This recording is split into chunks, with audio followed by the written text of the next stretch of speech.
కోసం నాకు వచ్చేందుకు కృషి చేసిన మన యువ నాయకులు వితీష్ రెడ్డి గారు, వీరారెడ్డి గారి మనవడు నాకు ఎంతో కష్టపడి నన్ను ఈ స్టేజికి నిలబెట్టినందుకు ఆయనకు నేను ప్రత్యేక ధన్యవాదాలను తెలుపుకుంటున్నాను. అలాగే మన ప్రియతమ నాయకురాలు మాజీ ఎమ్మెల్యే విజయమ్మ గారికి కూడా నేను పాదాభివందనలు తెలుపుకుంటున్నాను. అలాగే తెలుగుదేశం పార్టీ జిల్లా నాయకులకు పేరు పేరున వారికి కూడా ధన్యవాదాలను తెలుపుకుంటున్నాను. అలాగే ఈ స్టేజీ మీద ఉన్న నాయకులందరికీ, మన అబ్జర్వర్ నాగేంద్ర గారికి, మనకి జిల్లా మన మండల నాయకులందరికీ నేను నమస్కారాలను తెలుపుకుంటున్నాను. అలాగే ఇక్కడికి విచ్చేసిన మీ తెలుగుదేశం పార్టీ కార్యకర్తలకు, నాయకులకు, శ్రేయోభిలాషులకు, పత్రికా మిత్రులందరికీ నా యొక్క నమస్కారములు.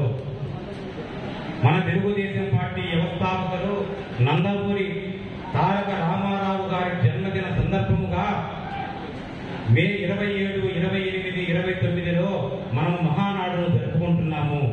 ఈ మహానాడు పండుగ మన కడప జిల్లాలో జరుపుకునడం మనకు ఎంతో సంతోషంగా, మన అదృష్టంగా భావిస్తున్నాము. ఈ మహానాడు పండుగ ముందుగా మనకి నియోజకవర్గ స్థాయిలో మహానాడు జరుపుకోవడం మన ఆనవాయితీ. ఈ మహానాడులో మనం కొన్ని తీర్మానాలు చేసి అధిష్టానానికి పంపించడం జరుగుతుంది. ఈ పరిశీలించి వారు ఆమోదించడం జరుగుతూ ఉంది.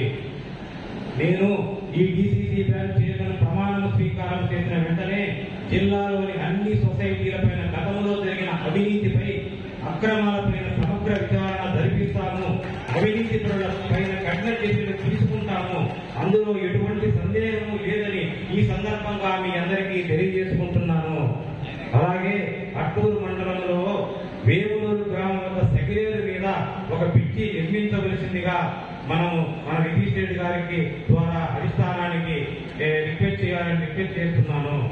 అలాగే మన నియోజకవర్గం నుండి మహానాడు పండుగకి భారీ జన సమీకరణ చేసి తీసుకువెళ్లాల్సిన బాధ్యత మన అందరి మీద ఉంది.